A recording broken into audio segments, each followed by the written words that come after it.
इसमें जो लोग 11th के हैं वे लोग अपने ग्रुप पर देख लीजिएगा, वो ये ग्रुप लेफ्ट कर दें और 11th में उनके ग्रुप पर उन्हें लिंक भेज दी गई है, ठीक है ना। 11th पर लिंक भेज दी गई है, तो 11th वाले लोग इस ग्रुप को लेफ्ट कर दीजिए। फाइन।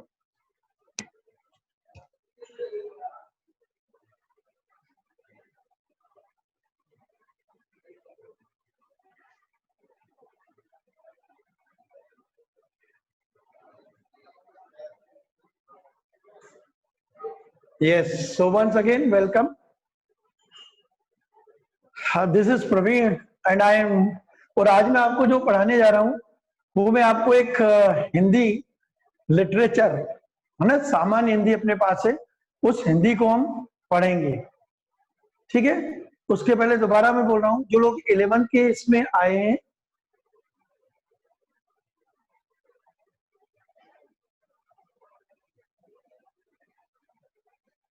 जस्ट अ मिनट,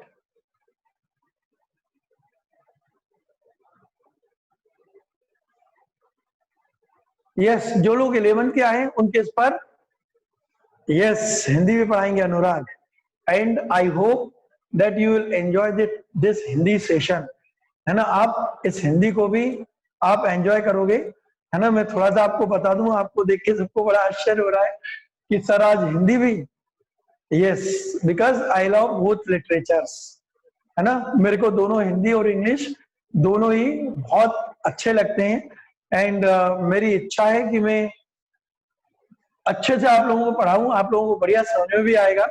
और आज आप देखना कि आपको हिंदी में बहुत सारी चीजें हम क्लियर करेंगे। सबसे पहले तो मैं आपको ये बता दूं कि दिस इज क्लास 12th,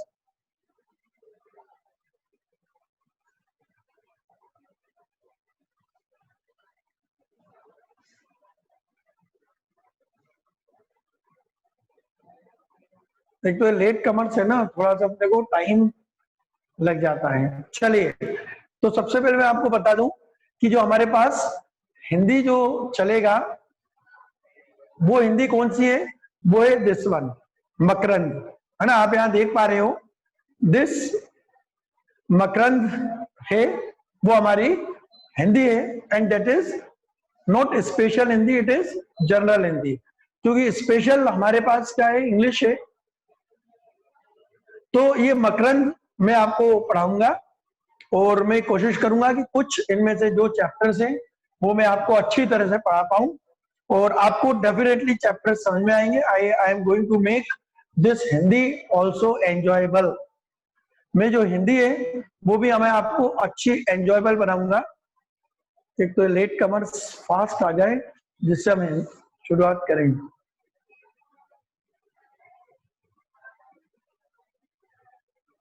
ठीक है, चलिए। So I hope that everybody is ready. जिनके पास बुक है वो बुक ले लीजिएगा। I am audible and visible to all? Yes, so let's start, शुरुआत करते हैं। हमारे पास ये मकरंद है, सामान्य हिंदी की बुक है, राइट। इसमें पहला चैप्टर, सबसे पहला चैप्टर जो है,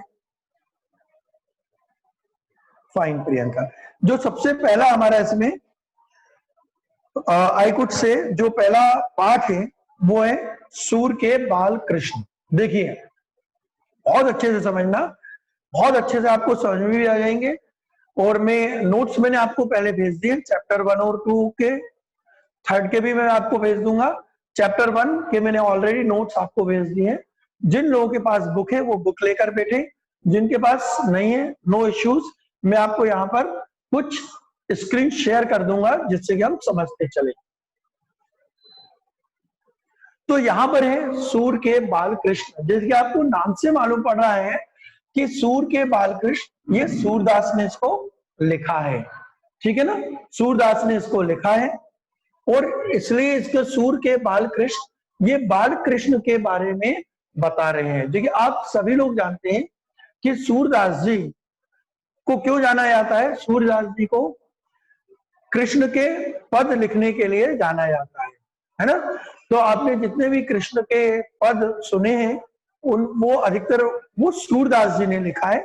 और अभी मैं आपको सूरदास का जीवन परिचय भी बताऊंगा, जिससे कि जो एग्जाम में आता है कुछ रिलेटेड प्रश्न भी आते हैं, उन प्रश्नों को आप अच्छे से कर पाए। तो यहाँ पर सूरदास जी ने बाल कृष्ण के 3 पद, बाल कृष्ण के ऊपर 3 पद लिखे हैं, राइट। तो यहाँ पर जो 3 पद लिखे हैं उनमें जो पहला पद है, वो उन्होंने जो पहला पद है वो क्या बताया है, वो बताया बाल्यकाल के बारे में। देखिए अब जब उन्होंने बाल्यकाल काल के बारे में बताया है, तो भगवान का बाल्यकाल का क्या है, यहाँ पर जो यशोदा है वो इस बता रही है ना, यशोदा जी है, माता यशोदा, वो उनकी अभिलाषा है, वो इच्छा प्रकट कर रही है, वो भगवान के बारे में पहले पद में क्या बताती हैं। पहले पद में उनकी अभिलाषा क्या है, बाल्यकाल के बारे में, जब कृष्ण बहुत छोटे हैं। तो यहाँ पर जो यशोदा माता है वो इच्छा प्रकट कर रही है, वो बता रही है कि कब कृष्ण घुटनों के बल चलें, कब भगवान कृष्ण घुटनों के बल चलें, कब वो तोतली भाषा में बोले और उन्हें माँ कहें, कब वे अपनी माँ से कोई ना कोई हट करें, और कब अपनी मधुर हंसी बिखेरे वातावरण में। साथ साथ यशोदा की आकांक्षा क्या है कि वो, उनकी आकांक्षा एक जो छोटा सा बच्चा रहता है उसकी माँ क्या अभिलाषा करती है उसके ऊपर है। देखिए आप लोग सब जानते हैं, जब बच्चा बहुत छोटा होता है तो माँ की अभिलाषाएं होती है, माँ चाहती है कि बच्चा कब जल्दी से घुटने पे चले। आप भी जब छोटे होंगे तो डेफिनेटली आपकी जो माँ है वो भी यही चाहती थी कि आप कब घुटनों के बल चलें, कब आप जल्दी जल्दी से कुछ खाने लगें, कब आप तोतली भाषा में बोलने लगें, कब आपके दांत आ जाए, कब आप हट करो किसी चीज के लिए। तो ये पूरा जो पहला है, पहला पद, वो मैं आपको अभी बताऊंगा, वो बाल्यकाल के बारे में सूरदास जी ने उसका वर्णन किया है। जो दूसरा है, अब थोड़े से कृष्ण भगवान क्या हो गए, बड़े हो गए, है ना। आप देख रहे हो भगवान क्या हुआ है, थोड़े से बड़े हो गए। जब बच्चा थोड़ा सा बड़ा होता है तो क्या करने लगता है, वो विभिन्न प्रकार के हट करने लगता है, उसको विभिन्न प्रकार के हट होते हैं। वो अपने माता पिता से, पर्टिकुलर माता से विभिन्न प्रकार के हट करता है, कोई चीज बार बार हाथ में से छुड़ाता है, उसको मुंह में डालने की कोशिश करता है, कई बार वो चीज नहीं खाता है, उसी का हट होता है उसको। तो ये पूरे हट के बारे में बताया है। वहां पर थोड़े से कृष्ण बड़े हो गए और वो किस चीज का हट कर रहे हैं, देखो वो हट कर रहे हैं माता यशोदा से, वो हट कर रहे हैं कि मुझे गाय चराने के लिए जाना है। वो कहते हैं, देखिए बड़े बड़े लोग गाय चराने के लिए जाते हैं, तो माता यशोदा को बोलते हैं कि माँ मुझे भी गाय चराने जाना है। माँ उन्हें मना करती है और उन्हें बताती है कि जो प्रकृति है, जो वातावरण है, वो कितना कठोर होता है, कितना कठिन होता है गाय चराने आना। लेकिन भगवान कृष्ण अपनी तोतली आवाज में उन्हें बताते हैं कि नहीं, अब मैं बड़ा हो गया हूं। देखिए जब हम बड़े हो जाते हैं, बच्चा थोड़ा बड़ा हो जाता है 6-7 साल का, तो अपने आप को बहुत बड़ा मानने लगता है ना, उसे ऐसा लगता है कि अब मैं सब कुछ कर सकता हूं, तो अपने पेरेंट्स की बातों को सुनने तैयार नहीं होता है, और वो हट करता है कि नहीं मैं ऐसा करूंगा, है ना, उछल कूद करने लगता है। तो वहां पर ये सारी चीजें उनकी तोतली भाषा में वो हट कर रहे हैं। यहाँ पर जो तीसरा पद है, आप तीसरा पद देखोगे, मैं इनको अभी आपको पूरा विस्तृत में भी बताऊंगा। जो तीसरा पद है वो उनका है युवा काल। अब क्या हुआ है, भगवान कृष्ण बड़े हो गए, छोटे हैं बिल्कुल, अभी घुटनों के बल भी नहीं चल रही, तो माँ बोल रही है कि अब तो चलने लगो। कब घुटनों के बल पर चलने लगोगे, और कब तोतली भाषा में मुझे, कब उस तोतली भाषा में मुझे बोलोगे कि माँ माँ, और कब तुम्हारे दांत निकलेंगे, कब जल्दी होगा। दूसरे इसमें क्या है, भगवान कृष्ण बड़े हो गए हैं, और सूरदास से यहाँ कहते हैं जब भगवान कृष्ण बड़े हो गए तो हट करने लगे हैं। देखिए हम सभी बच्चे हट करते हैं, वैसे वो हट करने लगे हैं। वो यहाँ पर बोल रहे हैं कि मैं गाय चराने जाऊंगा। वो जब देखते हैं बाहर की गाय वाले जा रहे हैं गाय चराने, तो बोलते मैं भी गाय चराने जाऊंगा। माँ उन्हें समझाती है लेकिन वहां पर अड़े हुए। अब तीसरे में युवा काल हो गया, भगवान कृष्ण बड़े हो गए, समझदार हो गए। जब वो समझदार हो गए हैं तो वहां पर वो उन्हें मालूम है कि उनकी जो माँ यशोदा है, माँ यशोदा तो क्या है, सभी को मालूम है कि माँ यशोदा उनकी एक ढाई माँ जैसी है जिसने उनको पाला है। तो वो माँ यशोदा को मालूम है, कृष्ण को अब पता लग गया है कि माँ यशोदा तो उनकी क्या है, पालने वाली माँ है, जिन्होंने पाला है, और उनकी असली माँ कौन है, देवकी है। तो वो क्या करना चाह रहे हैं, वो कहते हैं मैं देवकी के पास वे जाते हैं, क्योंकि उन्हें देवकी को क्या कराना है, मुक्त कराना है उस कारावास से। जिन लोगों ने कृष्ण लीलाएं सुनी है, महाभारत देखा है, कृष्ण लीला सुनी है, वे लोग जानते हैं कि कृष्ण की असली माँ तो कौन है, देवकी है। लेकिन जब देवकी के ऊपर विपत्ति आती है तो वो क्या करते हैं, वो उनको किनके पास भेज रहे हैं, वो उनको भेज देती हैं यशोदा के पास, और यशोदा उन्हें उतने ही प्यार से पालती हैं जितने प्यार से माँ अपने बच्चे को पालती है। तो जब वो यशोदा के पास से देवकी के पास चले गए, क्योंकि बड़े हो गए, अब उन्हें समझ में आने लगा कि उनकी असली माँ देवकी है, और उन्हें देवकी को क्या करना है, उन्हें देवकी को वहां से छुड़वाना है, कारावास से। तो इस समय जो जो तीसरा पद है, वो तीसरा पद वो है कि उन्हें मालूम है माँ यशोदा को कि कृष्ण तो अब क्या है, वे तो राजा बन जाएंगे।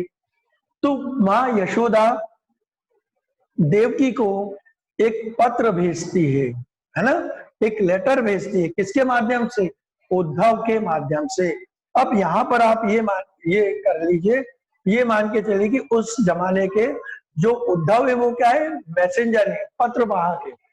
वो एक शहर से दूसरे शहर में जाते हैं और वो पत्र देने का काम करते हैं। उद्धव को भगवान कृष्ण अपना मामा भी बोलते थे। साथ में अब वो जब यशोदा क्या कर रही है, माँ यशोदा माँ देवकी को पत्र भेज रही है, तो पोस्टमैन का काम कर रहे हैं उद्धव, और वो वहां पर वो उसमें वो ये बताती है कि माँ कहती है कि मानती हूँ कि मैं तो क्या हूँ, मैं तो पालने वाली माँ हूँ, तुम असली माँ हो, लेकिन मुझे मालूम है कि मेरे भगवान कृष्ण, मेरा कृष्ण को कौन कौन सी चीजें पसंद है, वो कौन कौन सी चीजों को पसंद करते हैं। तो ये वहां पर इन सब चीजों पर डिस्कस करते हैं, इन पर वो चर्चाएं करती हैं। वो वहां पर उद्धव के द्वारा देवकी को बोलती हैं कि ये मेरा मेरा पुत्र तो नहीं है, लेकिन मुझे मालूम है क्या क्या हट करता है, ये क्या क्या खाता है, ये कैसे कैसे खाता है, उसके ऊपर करते हैं। तो अपन स्टार्ट करते हैं। अब हम इसको प्रारंभ करते हैं। प्रारंभ करने के पहले मैं आपको ये बता दूं, सूरदास जी का जीवन परिचय है ना, बहुत ध्यान से आप लोग सुनना। मैं यहाँ पर स्क्रीन शेयर कर रहा हूँ, इसके ऊपर आप अननेसेसरली कोई भी चीज ना लिखें, इसको ध्यान से पढ़ते चलना। तो जिन लोगों के पास बुक नहीं है, मैं चाहता हूं वे भी लोग इसको अच्छी तरह से समझते चलें।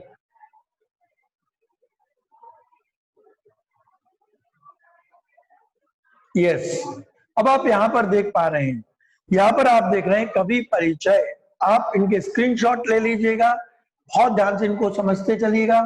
यहां पर मैं आपको कवि परिचय बता रहा हूं। तो उन्होंने कहा जो सूरदास जी हैं वो विठल नाथ द्वारा स्थापित अष्ट छाप के अग्रणी भक्त कवि हैं। आपको एक क्वेश्चन आएगा यहाँ पर, याद रखिए कि अष्ट छाप क्या है यहाँ पर। तो सूरदास जी, जो विठल दास जी ने 8 लोगों के, 8 विद्वानों का जो समूह बनाया था, है ना, आप देखते चलना, मैं इसलिए आपको बीच में स्क्रीन शेयर कर रहा हूं जिससे आपको चीजें अच्छी तरह से समझ में आती चले। तो अष्ट छाप के अग्रणी भक्त कवि हैं। अग्रणी भक्त कवि मीन्स वे 8 लोगों के समूह में अग्रणी हैं।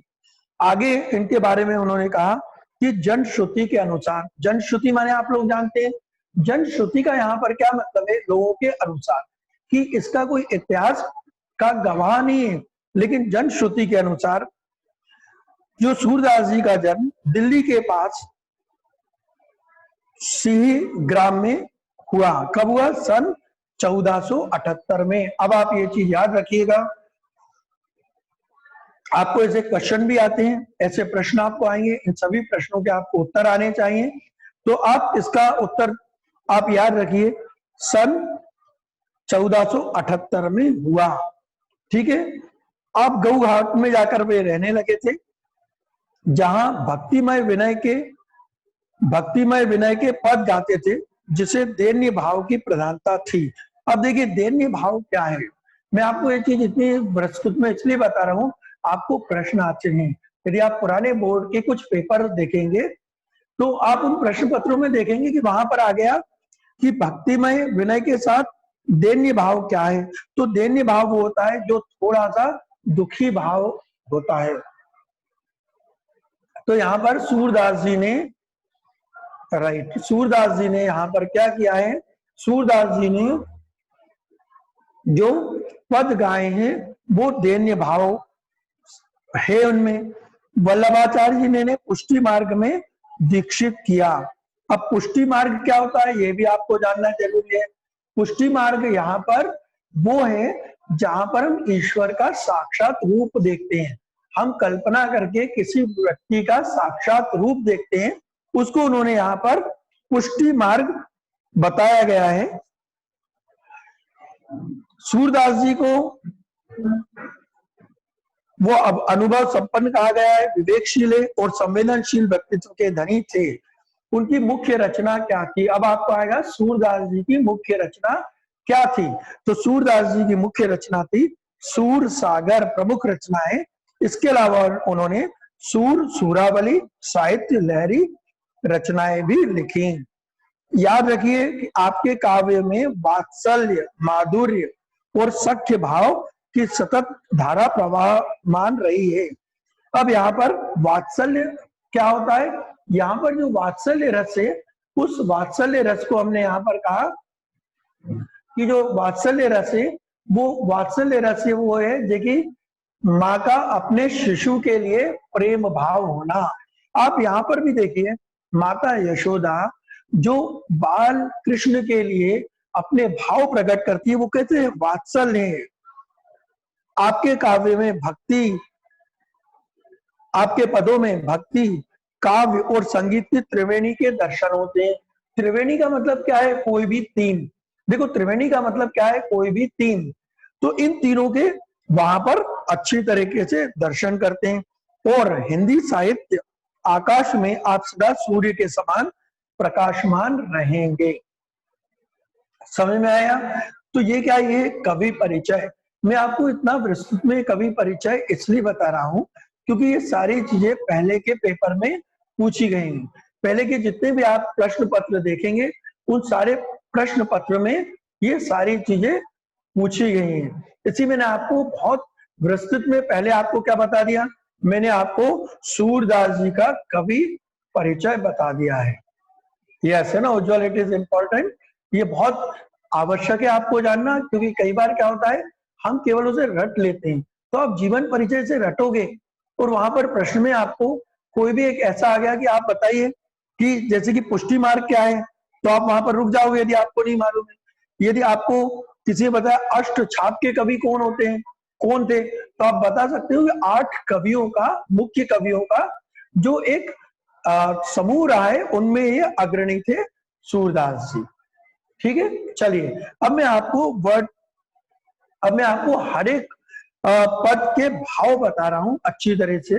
दोबारा से मैं आपको स्क्रीन पर शेयर कर रहा हूं, जिससे कि आप क्या करोगे, जिससे कि आप इनके मीनिंग्स देखते चलेंगे और इनमें शब्दार्थ का जानना बहुत जरूरी है ना। समझिए इस बात को। जिन लोगों के पास पुस्तक नहीं है वे लोग इस चीज का ध्यान रखेंगे कि मैं आपको यहाँ पर ये इसलिए स्क्रीन शेयर कर रहा हूं जिससे आपको ये समझ में आ जाएगा कि हम किस तरीके से पद पढ़ेंगे। अब देखिए, अब मैंने आपको पद 1 सूरदास के बाल कृष्ण पद 1 अब मैं आपको बताता चल रहा हूं, आप इसको शब्दार्थ से देखते चलिएगा। देखिए जसुमती मन अभिलाष करे। अब यार जसुमती मीन्स कौन है? यशोदा है ना। अब पद एक जो है, इस पद एक में यशोदा माता की अभिलाषा है कि यशोदा माता क्या अभिलाष करती है, जे कि कोई भी माता अपने पुत्र को जब बहुत छोटा देखती है तो देखती है, वो कहती है कि मेरा पुत्र जल्दी जल्दी घुटनों पे चलने लगे। वो अभिलाष करती है कि वो उसके दांत कब निकल आए, वो अभिलाष करती है कि कब वो हट करे, कब वो तुतलाई आवाज में बोले। तो ये आप देखिए, यश जसुमती मन अभिलाष करे। जसुमती मतलब माता यशोदा। माता यशोदा क्या कर रही है यहाँ पर? अभिलाषा कर रही है ना। अभिलाष करे, अभिलाष कर रही है, कब मेरो लाल घुटुर बनी रेंगे, कब धरनी पग द्वेक धरे। कि कब मेरा लाल, कब मेरा छोटा बच्चा, कब मेरा ये छोटा सा जो लाल है बच्चा है, वो बच्चा कब घुटनों से रहेंगे, है ना। देखो अब कुछ इसमें तो ना कुछ शब्द ऐसे हैं जो हम अपने ग्रामीण भाषा में पहले से ही बोलते हैं, ब्रज भाषा में। तो कह रही है कि कब मेरा ये लाल है घुटनों पर रेंगने लगे, कब धरनी पग द्वेक धरे। और धरनी, धरनी मीन्स धरती, आप सबको मालूम है। और कब वो धरती पर अपने एक और दो पग रखने लगे, कब वो अपने कदम धरती पर रखे। कभी दांत दूध के देखो, कब तोतर मुख वचन झरे। देखो बहुत अच्छी, यहाँ पर बहुत अच्छी तरह से उसने भाषा का प्रयोग किया है। उस भाषा के प्रयोग के साथ साथ वात्सल्य, प्रेम है माँ का अपने बेटे के प्रति। वो बोल रही है, कब वे दांत दूध के देखो, कब तोतरे मुख वचन धरे। कब मेरे इस छोटे से लाल छोटे से बच्चे के दूध के दांत आएंगे। कहते हैं ना शुरू के दांत हमारे होते हैं, वो किसके होते हैं? दूध के दांत होते हैं। वो कहते हैं कि कब वो दूध के दांत आ जाएंगे, कब तोतरे मुख वचन झरे। और कब वो तुतला तुतला कर कुछ बोलेगा, कब वो तुतला तुतला कर कुछ बोलेगा। कब नंदई बाबा कहीं बोले, कब जननी कहीं मोरे ररे। कब वो नंद बाबा बोलेगा, कब वो कहेगा जी, कब वो कहेगा बाबा, कब वो कहेगा माँ, माता वो कब बोलेगा, कब वो जल्दी जल्दी वो उसकी अभिलाषा है कि बच्चा जल्दी जल्दी तुतला तुतला कर बोलने लगे। वो बोले बाबा बोले, नंद बाबा बोले, कब वो जननी, कब वो मुझे माँ बोले, है ना। किसी भी माँ की इच्छा होती है कि उसका बच्चा कब ये बोलने लगे। अब आगे देखो, आगे वो क्या बोल रही है, कब मेरो अचरा गही मोहन, जोई सोई कही मोसो झगरे। और कब मेरा ये छोटा सा बच्चा मेरा आंचल पकड़ के चलने लगे, और कब कब मुझसे झगड़ा करने लगे। छोटे बच्चे होते हैं ना, हट करने लगते हैं, माँ का आंचल पकड़ लेते हैं, पल्लू पकड़ लेते हैं, खींचने लगते हैं। तो माँ यहाँ पर कह रही है कि मेरा बाल कृष्ण कब बड़ा होगा, कब वो आंचल खींचेगा, और कब वो मुझसे झगड़ा करने लगेगा। देखिए बहुत अच्छे से वो वहां बता रही है। और आगे वो क्या बोल रही है? आगे बोल रही है, कब धो तनक तनक कछु खे, अपने करसो मुखई भरे। और वो ये बोल रही है कि वो कब क्या करेगा, वो कब थोड़ा थोड़ा, तनक तनक माने आप सब लोग जानते हो ना, तनक शाम बोलते हैं। तब कब वो थोड़ा थोड़ा खाने लगेगा, कछु खे खाएगा, कब कर सो मुखई भरे। और कब वो अपने हाथ से अपना खाना खाने लगेगा। कब हंसी बात कहे मोसो, जा छवि के दूर दुख दूर हरे।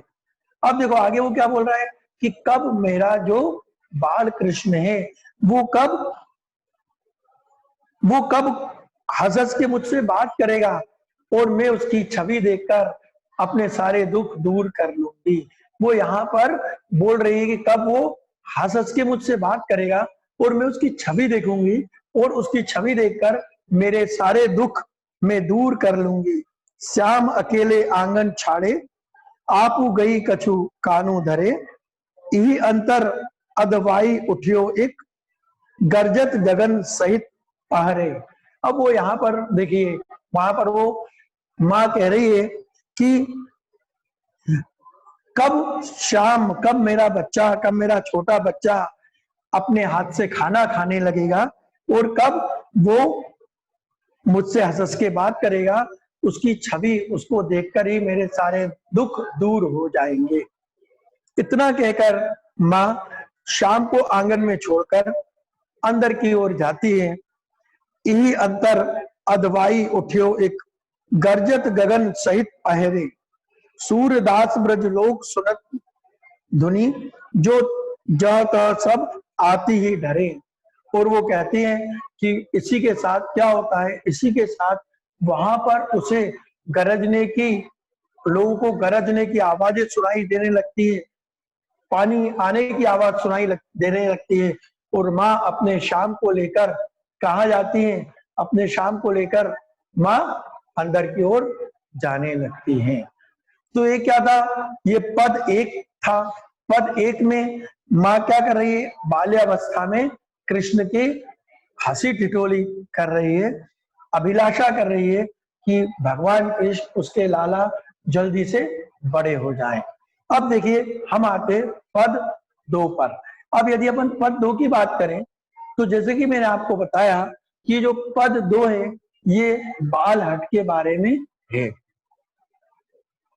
ठीक है। तो अब हम पद 2 बाल हट के बारे में देखते हैं। देखिए अब भगवान कृष्ण क्या हो गए, वे बड़े हो गए, हट करने लगे हैं, है ना। बच्चा बड़ा होता है तो अलग अलग हट करने लगता है। यहाँ पर भगवान कृष्ण बड़े हो गए हैं, हट करने लगे हैं। अब वो क्या हट कर रहे हैं, देखो पहले पहले की 2 लाइनें वो भगवान कृष्ण अपनी माँ से बोल रहे हैं। क्या बोल रहे हैं, बहुत ध्यान से सुनना। आजू में गाई चरावन जेहो, वृंदावन के भांति भांति फल अपने कर में खेओ। भगवान कृष्ण अपनी माँ यशोदा से बोल रहे हैं, क्या बोल रहे हैं कि आज में गाय चरावन जेहो, है ना। गाय माने गाय, आप सब लोग जानते हैं। भगवान कृष्ण अपनी माँ से यशोदा से हट कर रहे हैं, और हट करते करते वो क्या बोल रहे हैं, वो बोल रहे हैं कि आज सॉरी, आज तो मैं गाय चराने जाऊंगा। मैं कहा जाऊंगा, गाय चराने जाऊंगा।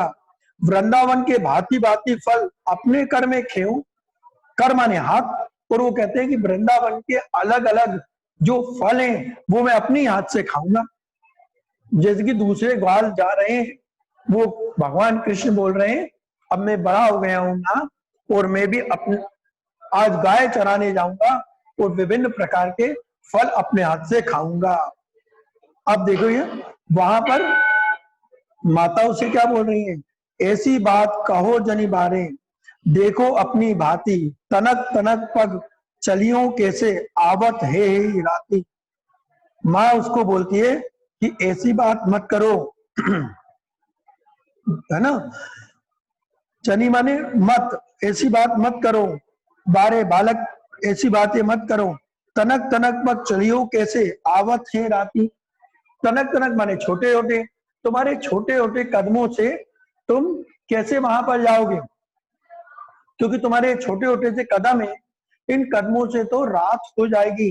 क्योंकि सब लोग जानते हैं जो ग्वाल हैं, वो जब ग्वाल कहाँ जाते हैं, जब वे ग्वाल चराने जाते हैं, तो जब वो वहां से जाते हैं तो रात हो जाती है। तो यशोदा माँ अपने कृष्ण को कह रही है, तनक तनक पग चलियो कैसे आवत है राती। राती माने रात। प्रात जात गैया ले चारण, घर आवत है सांझ। वो कहेंगे कि सुबह सुबह गाय लेकर ग्वाल निकल जाते हैं, और वो कब आते हैं, शाम को आते हैं, रात भी हो जाती है कई बार। तुमरो कमल बदन कुमले हैं, रेंगती धामई मांझ।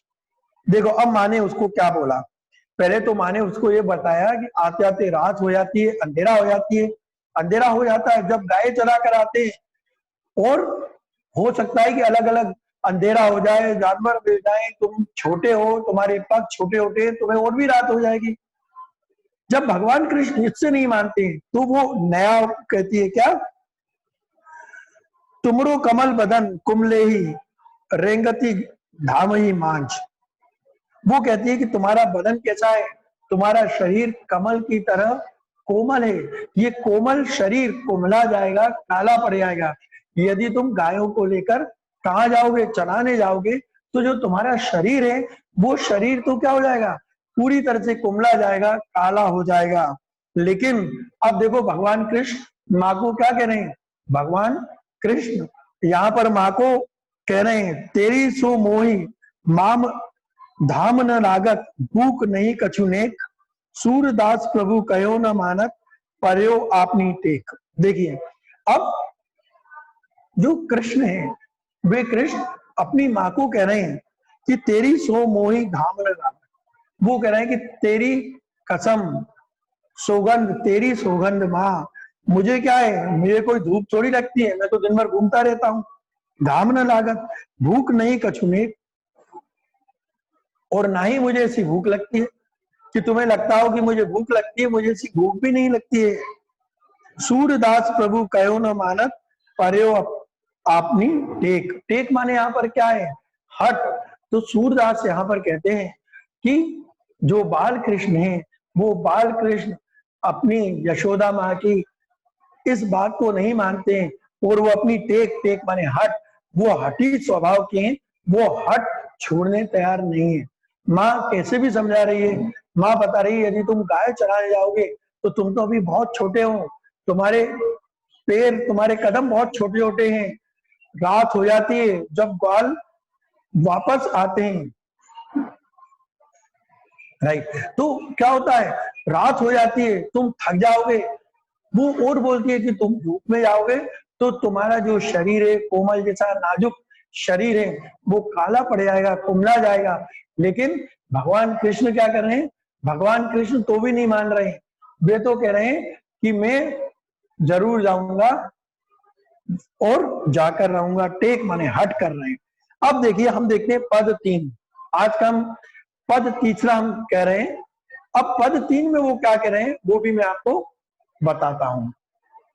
अब पद 3 जैसे अपने को मालूम है युवा काल के बारे में बात थी, हम युवा काल के बारे में बात कर रहे हैं। इसी में आपको स्क्रीन शेयर कर रहा हूं, जिनके पास बुक नहीं है वो आराम से इसमें बुक में देखते चलें। और यहाँ पर मैंने मीनिंग भी लिखे हैं कुछ जो आपको, अब देखिए तीसरा पद बिल्कुल अलग है, यहाँ पर भगवान कृष्ण युवा हो गए, ये संदेश भेजा है, किसने भेजा है संदेश, संदेश भेजा है यशोदा माता ने, किसको, देवकी को। क्यों, क्योंकि कृष्ण अब बड़े हो गए हैं। मैंने आपको जगह शुरू में बताया था, सभी लोगों को मालूम है कृष्ण की जो जन्म देने वाली माता है वो कौन है, देवकी है, और उनको पालने वाली माता कौन है, धाय माता जिसको आप बोल सकते हो, वो कौन है, माता यशोदा है। देवकी कहां पर है, वो कंस के पास कारागृह में है। कृष्ण को जब पता लगता है भगवान कृष्ण को, तो वे क्या कहते हैं, वो देवकी के पास चले जाते हैं। जब वो चले जाते हैं तो माता यशोदा ने संदेश भेजा है देवकी को, किसके माध्यम से भेजा है, उद्धव के माध्यम से, है ना। उद्धव कौन थे, उद्धव मैंने आपको पहले भी बताया, जो उद्धव आप नहीं कह सकते, वहां एक मैसेंजर की तरह संदेश लेकर जाने वाले उनकी तरह हैं। तो जो संदेश लेकर जा रहे हैं उनको वहां पर भेजा, संदेश भेजा है उद्धव के माध्यम से। जो यशोदा है, यशोदा माता ने अब संदेश भेजा है देवकी को, और क्या संदेश उन्होंने लिखकर भेजा है देखिए, बहुत अच्छा, यहाँ पर भी आप बहुत ध्यान से सुनिए और इसको आप इसका आनंद लो। जब आप लिटरेचर साहित्य का आनंद लेते हो तो मैया माने माँ, देखिए, संदेशो देवकी सो कहियो, वो कौन, यशोदा माता कह रही है, उद्धव को कह रही है, उद्धव को कह रही है कि संदेश देना देवकी माता को, हाथों धाई तुम्हारे सुत की मया करत ही रही हो। वो कहती है कि मैं तो कौन हूं, मैं तो धाई हूं, धाई माने पालने वाली माँ हूं, किसकी पालने वाली माँ हूं? मैं तो तुम्हारे लाल की, तुम्हारे लल्ला की सॉरी पालने वाली माँ हूं, तुम्हारे सुत की। यहाँ सुत माने कौन है? बेटा है ना, सुत, पवन सुत, है ना, हनुमान जी को बोला सुत। तो ये चीज आप यहाँ पे समझना। अब आपको ना ऐसे, अब परीक्षा में कुछ ऐसे आते हैं कि अंतर बताइए। अब यहाँ पे देखना सुत और सूत, याद रखना। जो सूत है ना, सूत मीन्स होता है धागा, है ना, सूत माने धागा, और सुत माने पुत्र, बेटा। तो हाथों धाई तुम्हारे सुत की माया करती रही हो। यहाँ पर माता यशोदा बोल रही है। देखो, वो माता यशोदा ने देवकी को कहा, मैं तो कैसी हूं? मैं तो तुम्हारे पुत्र को पालने वाली माँ हूं, लेकिन मेरे अंदर हमेशा ममता बनी रहेगी, है ना। तो ममता माने माया, माया ममता बनी रहेगी। यद्यपि टेव तुम जानती उनकी, तव मोही कही आवी। प्रात होत मेरे लाड़ लड़े थे, माखन रोटी भावे। अब देखो कितने बढ़िया यहाँ पर शब्द लिखे हैं। वो संदेश में लिखकर भेज रही है कि तुम्हारा जो पुत्र है उसकी मैं अच्छी तरह से आदतें जानती हूँ। टेव माने यहाँ पर क्या है? आदत। वो कहती है कि मैं तुम्हारे पुत्र की बहुत अच्छी तरह से आदत जानती हूँ। क्या आदत है? देखो, प्रात होत मेरे लाड़ लड़े थे, माखन रोटी भावे। कि सुबह होते होते ही जो मेरा लाडला है वो क्या क्या खाता है? उसे माखन रोटी चाहिए। कि सुबह होती है और सुबह उठकर वो माखन रोटी खाता है। तेल उपटनो अरु तातो जल, ताई देख भजी जाते। जोई जोई मांगत सोई सोई देती, क्रम क्रम करी के नहाते। तेल उपटनो अरु तातो जल, तातो माने क्या होता है? गर्म। अब वहां पर वो बोल रही है कि जैसे जैसे मेरा लाडला माने कृष्ण क्या देखता है? उपटन देखता है। और उपटन माने क्या है? यहाँ पर उपटन माने तेल, शरीर साफ करने का जो बेसन वगैरह बनाते हैं उसको हम उपटन बोलते हैं। तो तेल उपटन से तेल उपटन देखता है। अरु तातो जल, और क्या देखता है? गरम गरम पानी देखता है। ताई देख भजी जाते, माने वो भाग जाता है, वो उसको देखता है तो वो भाग जाता है वहां से, गर्म पानी को देखते हैं। लेकिन जोई जोई मांगत सोई सोई देती, क्रम क्रम करी के नहाते। वो बोलता है कि मैं उसको मना बना के लाती हूँ, मनाती हूँ, और जोई जोई मांगत सोई सोई देती। माने जो जो जो मांगता है कि मुझे ये चाहिए, खिलाना हाथ में चाहिए, मुझे कबूतर का खिलौना हाथ में चाहिए, तोता चाहिए हाथ में, तो मैं उसको वो देती हूँ, क्रम क्रम करी के नहाते। और तब वो नहाते हैं। देखिए यहाँ पर उसने बताया कि छोटा जो बच्चा होता है उस बच्चे के हट अलग ही होते हैं, और वो इसको माँ कैसे भी करके उसको बनाती है, उसको तैयार करती है। यहाँ पर यही इसके बारे में बताया है। लास्ट की 2 लाइन देखिए, सूर पथिक सुनी मोही रेन दिन, बड़ियो रहत और सोच, मेरो अलग लड़े तो मोहन, हे करत संकोच। अब यहां पर वो क्या बोल रहा है, क्या बोल रहे हैं सूरदास जी? सूर पथिक, पथिक माने यहां पर कौन है? उद्धव, है ना। पथिक माने यहाँ कौन है? उद्धव। सूरदास जी लिखते हैं कि वो कहती है पथिक माने है उद्धव, जो मैसेज लेकर जा रहा है, संदेश लेकर जा रहा है कि मैं सोच सोच कर ही मुझे दिन रात चैन नहीं आता है कि मेरा लल्ला वहां पर कैसा रहता होगा। मेरी अलग लड़े तो मोहन, हे करत संकोच। और वो यहां पर बोल रही है कि मेरा जो लाडला है वो बहुत संकोची है, वो बहुत संकोच करता है, वो चीजें एकदम से नहीं मानता है, उसे बड़ा संकोच होता है लोगों के सामने। इसलिए पूरी तरह से मेरे लाडले का ध्यान रखें। ठीक है, तो आज हमने क्या पढ़ा? आज हमने पढ़ा सूर्य के बाल कृष्ण। और विश्वास करो आप, यदि आपने इसको अच्छी तरह से समझ लिया, आज के वीडियो लेक्चर को आपने समझ लिया, तो आप कभी भी इसको भूलोगे नहीं है। आपके सारे प्रश्न उत्तर आपके सामने रहेंगे। मुझे उम्मीद है कि आप सबको अच्छी तरह समझ में आया। यस देवेंद्र, वेरी नाइस, है ना? ओके, अच्छा नहीं, ऐसा नहीं है, I am not allrounder but yes I try. Yes Nilesh, ठीक है। तो आप आज इसको जाके पूरी अच्छी तरह से एक बार और पढ़ लीजिए। इसके तीनों पदों को आप पढ़ लो, इनके मीनिंग छोटे छोटे थे कुछ, देखो कैसे ब्रज भाषा जो हम बोलते ही हैं वहां पर, तो आप इनको अच्छी तरह से पढ़ लीजिए। इनके प्रश्न उत्तर मैंने आपको पहले ही आपको भेज दिए हैं, आप उनको याद कर लो तो आपका ये पूरा क्लियर, पूरा स्पष्ट हो जाएगा। Okay, so good by two all. चलिए, कल हम इसका अगला भाग लेंगे, जो पाठ 2 है, पाठ 2 हम पढ़ते हैं। चलिए, ओके बाय।